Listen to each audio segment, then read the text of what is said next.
తాకట్లో ఉన్న మీ బంగారాన్ని విడిపించి ఆ రోజు ఆన్లైన్ రేటుకి కొంటాం. Sharma gold company.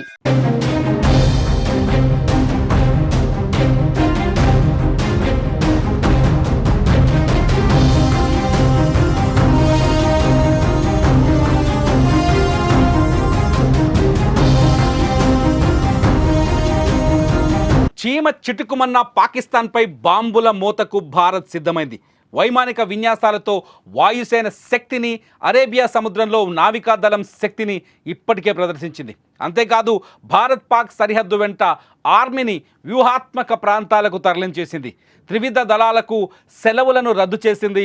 ఇటు పాకిస్తాన్ ఇండియా సరిహద్దుల్లో రైతులు వేసిన పంటలను వెంటనే కోతలు పూర్తి చేయాలని ఆర్మీ ఆదేశాలు జారీ చేసింది. ఇదంతా చూస్తుంటే పాకిస్తాన్ చిన్న తప్పు చేసిన మోత మోగించడానికి భారత్ సిద్ధంగా ఉన్నట్టే అని డిఫెన్స్ నిపుణులు అంచనా వేస్తున్నారు. దీంతో బోర్డర్ ఇప్పుడు అందరు అంచనాలకు అందని విధంగా కనిపిస్తోంది.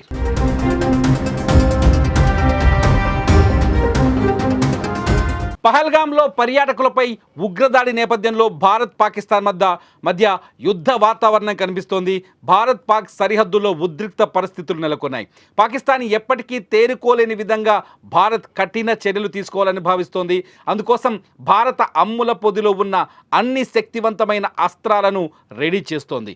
సరిహద్దు వెంబడి సైనిక దళాల మోహరింపు ఎక్కువ చేసింది. ఇప్పటికే దేశంలోని పారామిలిటరీ బలగాలకు సెలవులను కూడా రద్దు చేసింది.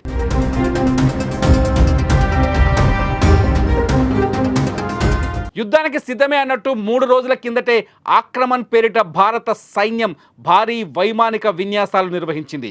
అత్యాధునిక రఫేల్తో పాటు సుఖోయ్ తదితర యుద్ధ విమానాలను ఈ విన్యాసాలు పాల్గొన్నాయి. అరేబియా సముద్రంలో క్షిపణి పరీక్షలు నిర్వహించింది.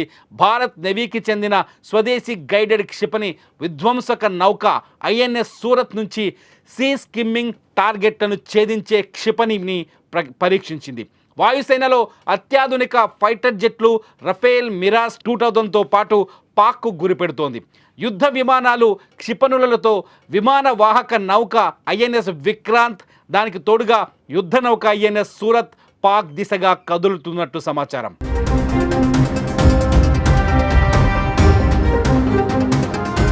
ఇప్పటికే ఆర్మీ చీఫ్ ద్వివేది శ్రీనగర్ చేరుకున్నారు.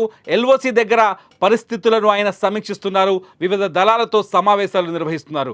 యుద్ధానికి మేము సిద్ధమని ఇండియన్ ఆర్మీ వీడియో కూడా విడుదల చేసింది. కేంద్ర ప్రభుత్వం త్రివిధ దళాల అధిపతితో పాటు ఆర్మీ, నేవీ, ఎయిర్ ఫోర్సులకు చెందిన అత్యున్నత అధికారులతో సిడిఎస్ భేటీ అయ్యారు. కేంద్ర రక్షణ శాఖ మంత్రితో సిడిఎస్ జనరల్ అనిల్ చౌహాన్ సమావేశమయ్యారు. సోమవారం మోదీతో కూడా రాజ్నాథ్ సింగ్ భేటీ అవ్వడం ఉత్కంఠతను నెలకొల్పింది.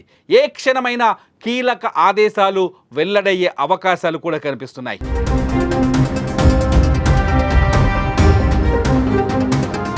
పహల్గామ్లో పర్యాటకులపై ఉగ్రదాడి నేపథ్యంలో పాకిస్తాన్పై యుద్ధం చేయాలంటూ, పాక్ ఆక్రమిత కశ్మీర్ స్వాధీనం చేసుకోవాలంటూ భారతీయుల నుంచి గట్టిగా డిమాండ్లు వినిపిస్తున్నాయి.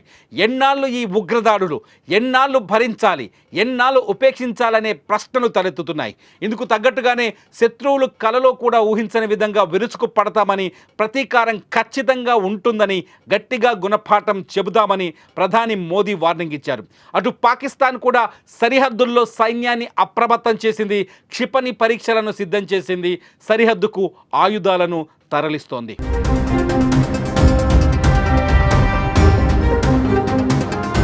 బోర్డర్లో ఉద్రిక్తత పెరుగుతున్న నేపథ్యంలో సమీప గ్రామాల్లోని రైతులకు కూడా భారత భద్రతా దళాలు అప్రమత్తం చేస్తున్నట్టు తెలుస్తోంది. పంజాబ్ సెక్టార్లో 530 కిలోమీటర్ల మేర విస్తరించిన ఇండో పాక్ అంతర్జాతీయ సరిహద్దులపై ఉన్న జీరో లైన్కు భారత్ వైపు ఉన్న సరిహద్దు కంచెకు నడుమ ఉన్న పొలాల్లో కోతలను 2 రోజుల్లోగా అంటే సోమవారంలోపు పూర్తి చేయాలంటూ అధికారులను ఆదేశించినట్టు సమాచారం. ఈ నియంత్రణ రేఖకు ఆనుకొని సుమారు 45,000 ఎకరాల సాగు భూములున్నాయి. వారంతా అక్కడ గోధుమలు పండిస్తున్నారు.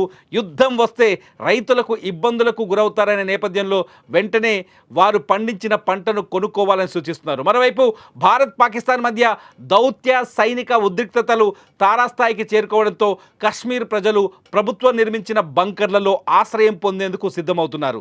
బంకర్లలో తల దాచుకునేందుకు ఆయా బంకర్లను శుభ్రం చేసుకుంటున్నారు.